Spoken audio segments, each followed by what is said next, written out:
Herkese merhaba. Yavaş yavaş gelmeye başladı bütün katılımcılar. Ee, Öncelikle Avrupa Birliği tarafından fonlanan Spark serisinin 7.sini gerçekleştiriyoruz. Benim ismim Gaye Ör. Wirecard'da ürün ekibinin başındayım. Bugün sizlerle de e-ticarette ve bu son dönem hayatımıza bomba gibi gelen pandeminin etkisini konuşuyor olacağız. Sorularınızı sanıyorum yazılı olarak iletiyor olacaksınız. Sunum sonunda da biraz vaktimiz kalacak. O noktada da sorularınızı yanıtlıyor olacağım. Tekrar geldiğiniz için çok teşekkürler. Şimdi çok klişe bir başlangıç olacak ama dünya değişiyor. Özellikle son dönemde dijitalleşmeyi konuşurken bu pandeminin de hayatımıza girmesiyle birlikte olaylar biraz daha farklı ilerlemeye başladı. Özellikle de bu pandeminin pandeminin hayatımıza bir nasıl desem, ya evet Çin'de başladığını biliyorduk ama dünyanın geri kalanına bu kadar hızlı yayılacağını tahmin etmediğimiz bir hastalık vardı.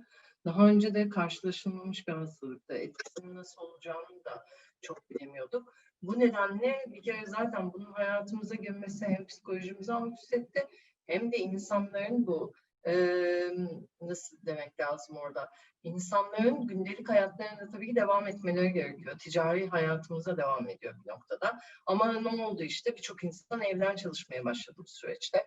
Günlük alışverişlerimizi tamamen internet üzerinden yapar hale geldik. İnsanlarla yüz yüze gelip alışveriş yapmamız gereken noktalarda da temassız ödemelere ağırlık verdik. Tabii ki pandeminin insanların psikolojik, toplumların sosyolojik yapısı üzerine birçok etkisi oldu. Ama ben bugün ağırlık olarak e-ticaret ve bunun dijital dünyaya etkisi üzerine konuşuyor olacağım. Bu noktada tabii ki biraz e-ticaretle ilgili bilgi vermek lazım. Çünkü insanlar o kadar çok e-ticaretle ilgili konuşuyor ki bir noktada aslında bunun hayatımıza ne kadar erken girdiğini de yani hayatımıza aslında ne kadar sonradan girdiğini de unutuyoruz. Sanki böyle onlarca yıldır e-ticaretle iç içeyiz gibi bir algı var. Fakat e-ticaretin aslında gerçek anlamda hayatımıza girmesi 1995 yılında Amerika'da Amazon'da gerçekleşiyor. Bunun ne önemi var diyebilirsiniz ama baktığınızda Amerika'dan çıkıp e-ticaretin diğer ülkelere yayılması sonrasında aslında arada çok da fazla bir zaman yok. Yani bugün geldiğimiz nokta hatta son 5-6 senenin ürünü bile diyebiliriz. Öyle ki hala bugün e-ticaret mağazası açıp bir bankaya sanal post başvurusuna gittiğinizde çok enteresan sorularla karşılaşabiliyorsunuz. Çünkü hala fiziksel dünyadaki ticaret ve e-ticaret dünyasının gerektirdiği koşullar arasındaki farklılık tam olarak bu sektöre hizmet sağlayanlar tarafından bile anlaşılmamış durumda. Ve 30 senede baktığımızda 1,5 milyar insanın da online alışveriş yapmaya başladığını görüyoruz. Yani 95'te sıfırken bütün işlemler 2022 yılında yaklaşık 7 trilyon dolara çıkması düşünülüyor dünyadaki e-ticaret hacminin. Tabii ki bu varsayımların bir kısmı pandemi öncesi yapılmıştı. Pandeminin burada çok daha itici bir etkisi olmuş olacak ve muhtemelen rakamlar çok daha yüksek hızlı gelişiyor olacak. Tabii ki bu noktada yine bir ekleme yapmamda fayda var. E-ticarete ihtiyaç aslında 1970'li yıllarda konuşulmaya başlanıyor. İşte ilk ağlar yapıldığında, ilk ağlar kurulduğunda daha doğrusu. Fakat tabii ki bir işin gerçek anlamda verim sağlayabilmesi için, hele ki teknolojiye bu kadar dayalı bir işin gerçek anlamda verim sağlayabilmesi için son kullanıcının da internette alışveriş yapmasını sağlayacak donanımın ve yazılımın elinde olması gerekiyor.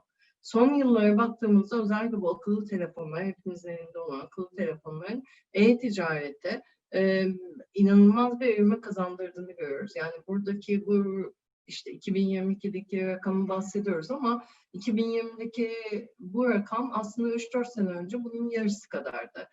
İnanılmaz böyle bir artış hızı söz konusu. Tabii ki bu demek değil ki e-ticaret geldi ve bütün dünya tümden değişti. Biraz eski bir grafik bu ama hala oldukça gerçekçi olduğu için paylaşma ihtiyacı hissediyorum. Hala fiziksel alışveriş dünyası çok güçlü. Bunun sadece çok ufak bir parçası online dünyada gerçekleşiyor. Hala dedim ya, yani 1,5 milyar insan online alışveriş yapıyor ama geriye kalan 7-8 milyarlık dünya nüfusu içerisinde geriye kalan hala milyarlarca insan var. Ve bu insanların da şu an en çok kullandığı kanal tabii ki fiziksel mağazacılık.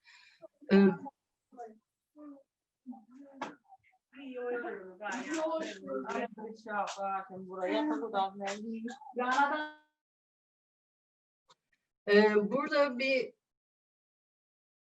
hep konuşuluyor işte pandemi zaten bugünkü sohbetimizin de konusu bu pandemi. Pandeminin peki bu kadar e-ticareti etkilemesinin ne gibi bir açıklaması olabilir? Aslında bütün her şey işte bu elleri yıkama hikayesiyle başladı diye düşünüyorum. Daha önce de çeşitli aslında pandemiler geçirdik. Dünyada zaten yüzyıllar boyunca vebasından da tutun bugün hiç bilip geçtiğimiz kızamık gibi hastalıklar bile inanılmaz derecede yıkıcı etkilere sahipti. Son dönemde de işte benim en yakın aklıma gelen domuz gribi mesela, o da bir pandemiydi.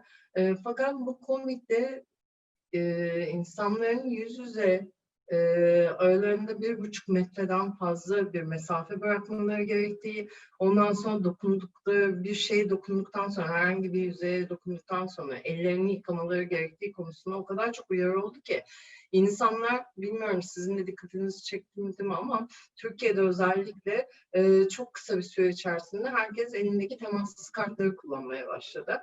Oysa ben temassız kart projesinde zamanında ilk daha Türkiye'ye geldiğinde yer almış biri olarak şunu söyleyebilirim ki insanları temassız alışverişe itmekte bile inanılmaz zorlandık. Bunun faydasını anlatmakta inanılmaz zorlandık ama burada da şu gözüküyor aslında. İnsanlar gerçekten bir ürün, bir ihtiyaç konusunda zorlandıklarında ellerindeki en yakın ödemeler konusunda özellikle ödeme aracını anında kullanmaya başlayabiliyorlar. Yani temassız kart kullanımı ile ilgili hiçbir reklam yapılmamasına rağmen Türkiye'de temassız kart kullanımı çok arttı.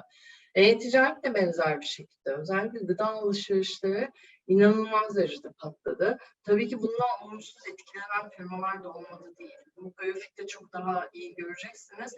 İşte market gıda alışverişleri artarken, mobilya dekorasyon alışverişleri artarken hava yolları, konaklama, seyahat ajantaları gibi sektörlerde e-ticaret dibe vurdu. Neden? İnsanların çünkü şu an isteseler bile bir yere gitmelerini sağlayabilecek bir şey yok.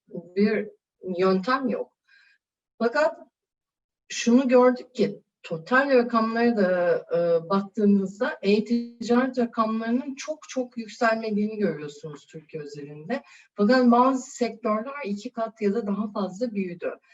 Mesela çok güzel bir istatistiği var BKM'nin, Bankalar Arası Kart Merkezi'nin. Mart ayında her 5 liralık kart ve ödemenin 1 lirası internetten gerçekleşmiş ve 3 milyon farklı kart ilk kez internetten kullanılmış durumda. Bugüne kadar sürdürülen işte banka kampanyaları olsun, kart kampanyaları olsun yapamadığını pandemi yaptı. Ve bu noktada da iş yerleri de tabii ki özellikle küçük esnaflar bile inanılmaz bir adaptasyon hızı göstererek kendi işlerini nasıl e-ticarete dökebileceklerinin yolunu araştırmaya başladı. Bunu aslında biraz da ben şey olarak yorumluyorum açıkçası. E-ticaret, evet, üzerinde konuştuğumuz asıl konu. Ama e-ticaretin arkasında sizin 7/24 dünyanın her yerinden ödeme almanızı sağlayan bir dijital ödeme teknolojisi söz konusu. Ve bu dijital ödemeyle e-ticaret arasındaki bağ giderek online dünyadan çıkıp aslında fiziksel dünyaya da taşınmaya başladı. Bu da şu anlama geliyor. Çok fazla Türkiye'de örneğine şahit değiliz ama yurt dışında yayılmaya başlayan mesela QR kodu okutup alışveriş etme, cüzdanlarınızı kullanarak. Ya da ürün linki oluşturun. Burada Paymess'ten mesela örnek verdim. Bir tane ürününüz varsa bunu yüklüyorsunuz sisteme. O size bir satış linki veriyor ve ardından satışını gerçekleştirip paranızı alabiliyorsunuz. Buradaki enteresan durum şu. Bu satış linkini her yerde paylaşabilirsiniz. Bunu bir kağıda da bastırabilirsiniz. İşte bir mesajlaşma programında da paylaşabilirsiniz. Web sitenizde de paylaşabilirsiniz. Ama eskiden bundan 5-10 yıl önce e-ticarete girmek için ne yapmak sorusunun karşılığında şey vardı, mutlaka bir web siteniz ya da bir uygulamanız olması gerekiyor diyorduk insanlara. Fakat şimdi şunu rahatlıkla söyleyebiliyoruz. Web siteniz olmasına bile gerek yok. Online ödeme almaya rahatlıkla başlayabilirsiniz. Bu gerçekten çığır açan bir bakış açısı haline geldi. Neden çığır açıcı? Çünkü e-ticaret sadece internetle sınırlı kalsaydı gideceği noktalar belliydi. Fakat şu an mağazaya girip de işte satış danışmanı size elinde bir tabletle yaklaşıp oradan sizin satın almak istediğiniz ürünleri listeleyin.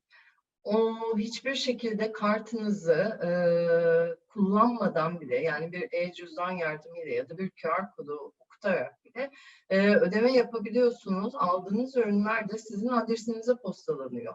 Ve bu noktada perakende sektörünün özellikle inanılmaz bir değişim yaşayacağını söylemek mümkün.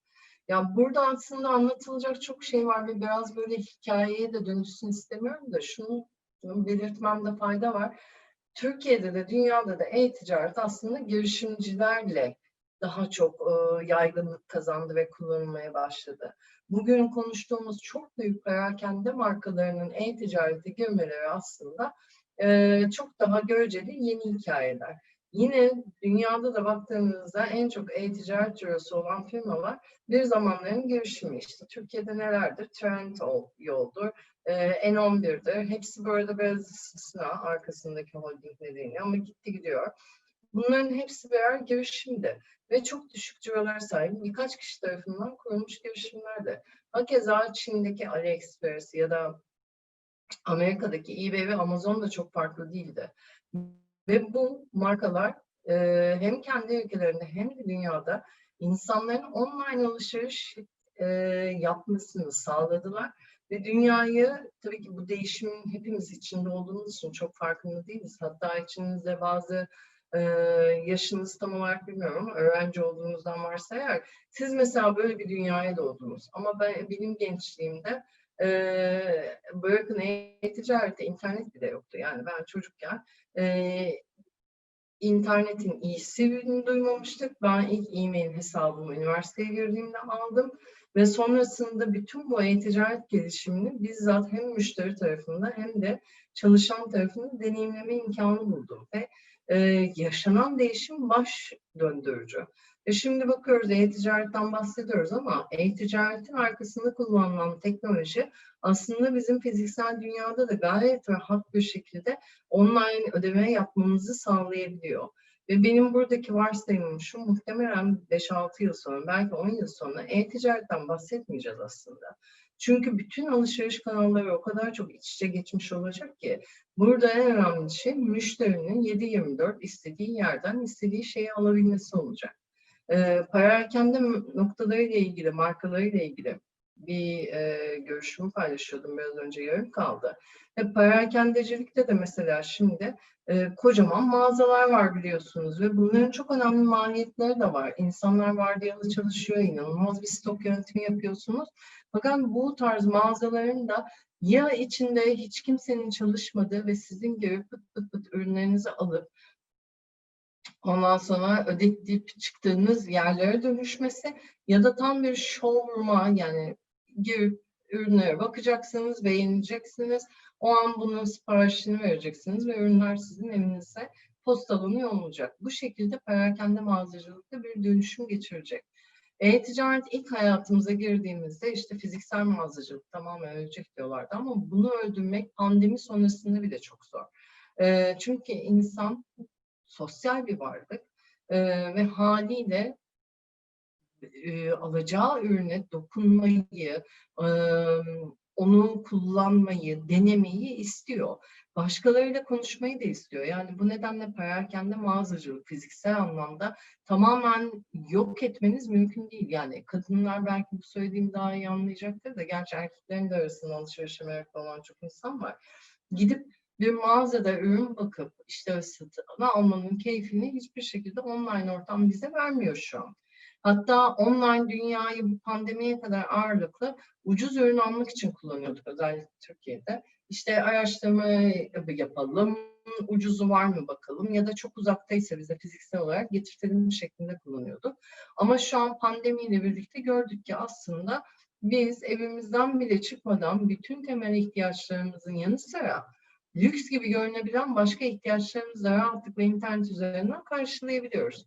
Bundan yaklaşık 10 sene evvel, belki biraz daha uzun olabilir, Digital Age dergisini biliyorsunuzdur belki. Digital Age'de mesela bir tane şey yapılmıştı.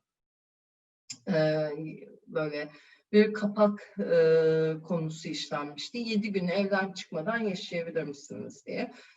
Neden 7 gün? Çünkü bu 7 gün içerisinde işte yemeniz gereken bir, yani yemek yemeniz gerekiyor, başka şeyler yapmanız gerekiyor, çalışmanız gerekiyor falan. Ve pek başarılı da bir deney olmamıştı. Çünkü dışarıdan yemek seçenekleri çok o zaman azdı. İşte kıyafet almak, eşya almak gibi şeyler çok daha problematikti. Ama bu pandemiyle birlikte ki ben Mart ayının ortasından beri evden çalışıyorum. Gördüm ki aslında hayat standartlarımda çok da fazla bir değişim olmadı. Evet, dışarı çıkmayı özlüyorum, dışarıda arkadaşlarımla oturup bir şeyler yemeyi özlüyorum. Bunun özleminin yanı sıra ama eğer kitap okumak istiyorsam kitaba erişimim var. Eğer yeni bir film seyretmek istiyorsam bunu seyredebiliyorum. Evde bir eşyaya ihtiyacım varsa bunu sağlayabiliyorum. Hatta size şöyle söyleyeyim, rahatsızlandım geçtiğimiz günlerde ve doktorla da Zoom üzerinden görüştüm. Yani bu nedenle e-ticaretle ilgili konuşmalara katılırken biraz günümüzden sıyrılıp bu işin geleceğine kafa yormak çok çok daha önemli. Çünkü değişim inanılmaz hızlı bir şekilde geliyor. Kimseyi de uyarmıyor ve buna hazırlıksız yakalanmak istemiyorsanız devamlı, özellikle e-ticaret işindeyseniz devamlı bir adım sonrasını düşünerek hareket etmeniz gerekiyor. En başta da aynı slaytı kullanmıştım. İçeriği yoktu. Dünya değişiyor demiştim. Evet, çünkü artık e-ticaret sınırları giderek bulanıklaşıyor. Her an her yerde dijital ödeme yapabiliyor hale geliyoruz. Bu bizim rekabet algımızı hem çalışanlar olarak hem de ürün olarak kökten değiştirecek bir şey. Yine çok yakın geçmişten bir örnek vereyim. Yurt dışında satış yapmak. Hala birçok iş yeriyle neden yurt dışına satış yapmaları gerektiğini konuşuyoruz.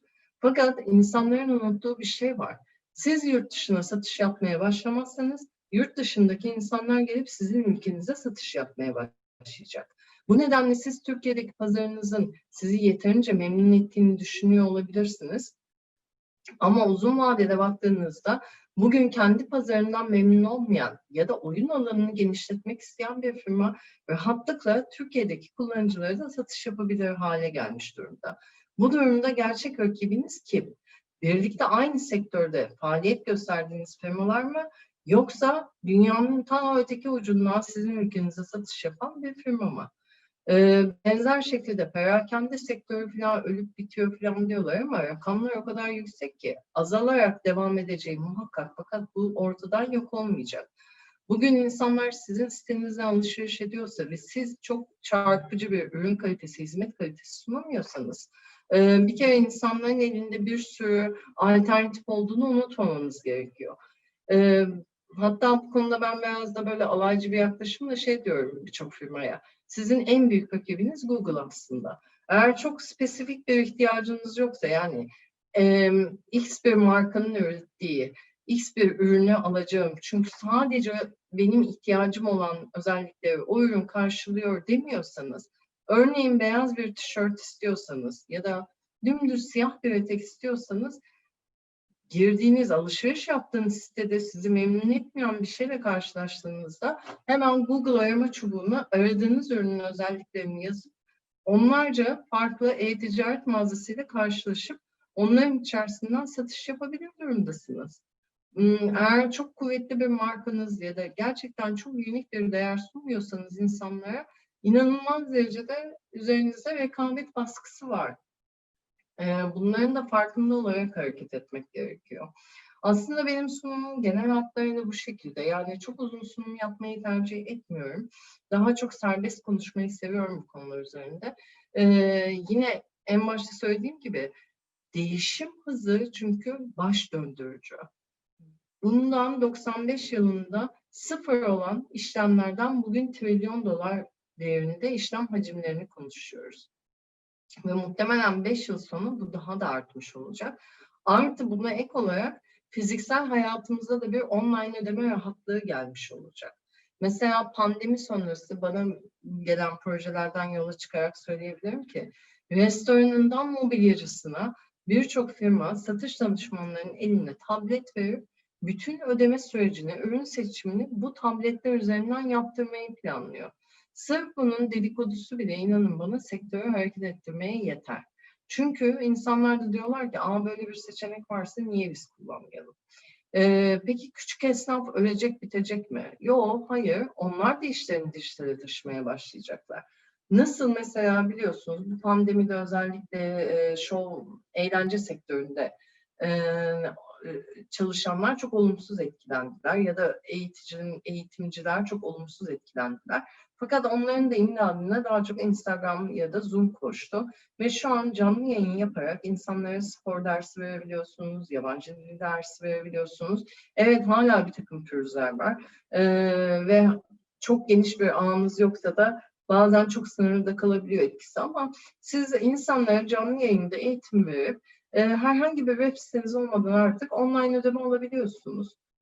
Bu tabii ki nelere sebebiyet verecek ileride? Her ne kadar son dönemde işte ülkelerin bu pandemi nedeniyle kendi içlerine kapandığını görsek de uzun vadede ki bu uzun vadede 30-40 sene değil aslında özellikle tüketim konusunda sınırsızca hareket ettiğimizi görmeye başlayacağız.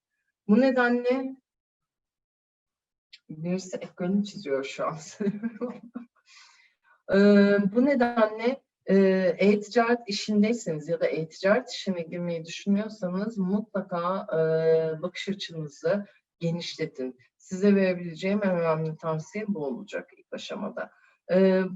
Tabii ki yeni teknolojiler çok önemli, ödeme sistemleri çok önemli, müşteriye ulaşmak çok önemli.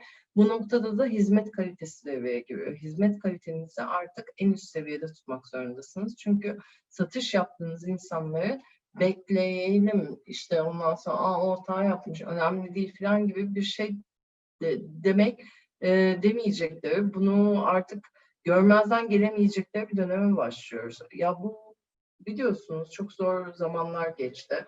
Özellikle market sektörüne inanılmaz bir yoğunluk gerçekleşti ve bazı insanların siparişleri beklediklerinden 1-2 saat geç geldi ya da ertesi gün geldi. Twitter'da, sosyal medyada bile inanılmaz şikayetlerle karşılaşıldı. Ya bundan 4-5 sene önce zaten marketten bir şey sipariş edip de evinize o ürünün sağ salim gelmesi bile aslında sizi çok memnun eden bir şeyken şimdi verdiğiniz saat aralığının biraz dışına kaydığında hemen söylenmeye ve sosyal medyada şikayet mesajları atmaya başlıyorsunuz.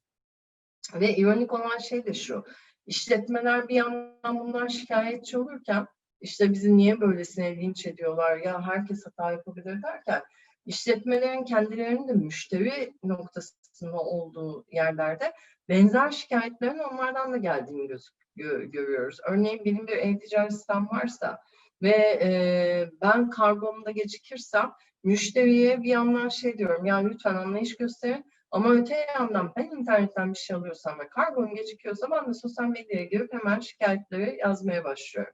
Tabii ki bu ürün ve hizmet kalitesini yüksek seviyede tutmak insanlara çok zorlayacak. Fiziksel ortamda online ödeme yapmada yine arada birileri olduğu için bir satış danışmanı ya da şirketin kendi sahibi olduğu için direkt konuya girip o an müşterinin anlama, müşterinin sorununa çözüm sunma gibi opsiyonlar çok daha rahat. Ama eğer ekrandan sesleniyorsanız müşteriye, bu cep telefonunda olabilir, web sayfanızda olabilir, hiç fark etmez. Haliyle müşteri memnuniyetsizlik duyduğu zaman sizinle orada zaten konuşmak istese bile konuşabileceği bir insan yok. Ya chatbot üzerinden sorununu anlatmaya çalışıyor ya da e-mail atıyor. Ya da eğer telefonu yakınındaysa telefonla arayıp ulaşmaya çalışıyor size. Ama sizin orada müşteriye hemen bir çözüm sunma imkanınız ne yazık ki olmuyor. Bu nedenle internet üzerinde müşteri memnuniyetini de yüksek seviyede tutmak çok daha zorlayıcı. Ben bir saniye gelen soruları da şu an kontrol etmeye çalışıyorum. Kaç tane soru gelmişti çünkü. Bu arada sorularınız varsa mutlaka iletin. Onları da cevaplarız. Daha henüz vaktimiz var. Birisi e-ticaret sektörüne girmek isteyen girişimciler için sadece kendi web siteleri üzerinden hizmet vermelerini ve bir pazar yeri platformuyla entegre olmalarını mı yoksa her ikisini de mi önerirsiniz diye sormuş. Gerçekten güzel bir soru. Çünkü bu konuda çok hata yapıldığını gözlemliyorum. Eğer sosyal medya ağırlıklı bir ürününüz yoksa, yani hobi amaçlı sosyal medyayı kullanıp da oradan satış yapmıyorsanız, işinizi büyütmek istiyorsanız web siteniz mutlaka olmalı ve bulabildiğiniz her türlü pazar yeri platformuyla da çalışabiliyor olmalısınız. Çünkü bu pazar yeri platformları aynı zamanda size inanılmaz da bir reklam olanağı sağlıyor. Biraz önce Google'a gönderme yapmıştım. Google arama sonuçlarının tepelerinde yer almak inanılmaz zor. İnanılmaz bütçeler gerektiriyor artık. Buraya pazar yerinde müşteri memnuniyetinizi üst seviyede tutup orada arama sonuçlarında üste çıkmanız ve sonrasında da sizden alışveriş yapan insanlara farklı satış kanallarında da satış yaptığınızı göstererek o insanları web sitenize çekmeniz de mümkün. Tabii ki pazar yerleri bunu açıkça söylemiyorlar kendi iş modellerinde zarar vermemek için, ama şeyi görebilirsiniz rahatlıkla. Bugün gitti gidiyor N11 ve Amazon üzerinde mesela Türkiye'de sitesi olan firmalar var. Üçünde de açmış, üçünde de entegre. Kendi web sitesi de var, artı sosyal medya kanalı üzerinden de satış yapıyor. Çünkü müşteri her an her yerde olabilir. Bir insanın web sitenizi bulması çok zor. Fakat işinizi de bir başkasının sağladığı model üzerinden kurup büyütmeye çalışırsanız devamlı o firmaya muhtaç kalırsınız. Bu da sizin işinizi bekleyen tehlikelerden bir tanesi. Yani bugün mesela web sitesi olmaksızın sadece Instagram üzerinden çok büyük cirolarla satış yapan firmalar var. Ama yarın öbür gün Instagram kapandığında, ki oluyor, yani ben ilk internet kullanmaya başladığımda arama motoru olarak Alta Vista'yı kullanıyordum. Şu an hiçbirinizin Alta Vista ne olduğunu bildiğini bile düşünmüyorum. Hayatımıza Google girdi ve değişti. Bununla birlikte mesela Amerika'da başka arama motorları da kullanılıyor ya da Çin'de. Ya da mesela Facebook. Facebook biliyorsunuz güvenlik anlamında çok gol yedi, çok tartışma çıktı ve birçok hem site hem de uygulama giriş için tek istedikleri şey Facebook bağlantısıydı. Yani ekstra bir e-mail adresi falan kullanmadan Facebook hesabınız varsa Facebook hesabınıza o siteye bağlanabiliyordunuz. Peki ne oldu daha sonra? Facebook'ta inanılmaz bir güven problemi yaşamaya başladı insanlar. Facebook kullanım oranı inanılmaz düştü ve şu an birçok site evet bu opsiyonu sunuyor bir yerde. Facebook hesabınıza da bağlanabilirsiniz diyor, ama kendi kullanıcı adınız ve şifrenizi size hesap yaratmaya yönlendiriyorlar. Çünkü bugün Facebook giderse sizin birçok kullanıcınız da gidecek. Tüm bunlara göbekten bağlı kalmamak için mutlaka kendi siteniz de olmalı. Ama pazar yerlerinin de çok iyi bir satış ve reklam kanalı olarak düşünüp bunlara da entegre olmamız gerekiyor. Bir tane daha soru var bu arada. E-ticaret sektöründe çalışmak isteyen gençler önerileriniz nelerdir diye. Valla ben e-ticaret sektöründeyim uzun yıllardır ama hiç böyle bir ne isteğim ne arzum vardı. Zaten ben iş hayatına girdiğimde e-ticaret konuşulmuyordu bir de. Biraz böyle zaman içerisinde bir değişim yaşadım. Bugün e-ticarette çalışmak istiyorsanız bir e-ticaret firması bulup çalışmaya başlayın. Yani bunun başka bir kolay yanı yok. O büyük fırsatı beklerseniz önünüze gelecek o büyük fırsat hiçbir zaman gelmeyebilir. Artık Türkiye'de de onlarca güven veren, rahatlıkla çalışabileceğiniz, bu işi öğrenebileceğiniz e-ticaret firmaları var. Bunlarla çalışabilirsiniz. Ya da kendi firmanızı da açmayı deneyebilirsiniz. Ne yazık ki e-ticaret sektöründe bile çalışan birçok insanın aslında internetten çok fazla alışveriş yapmadığını söylemek mümkün. Bu nedenle bu da bir yöntem olabilir. Kendi sitenizi açmak. Tabii ki zor olur ve belki ticaretle uğraşmak istemeyebilirsiniz ama deneme yoluyla bile olsa oradaki o deneyimi yaşamanızı ben tavsiye ederim. illa internette satış yapmak için büyük mağazalarınız, büyük markanız olması gerekmiyor.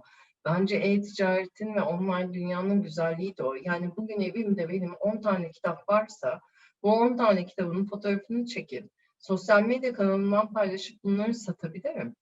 Ve e-ticarete bir anlamda adım atmış bile sayabilirim kendimi.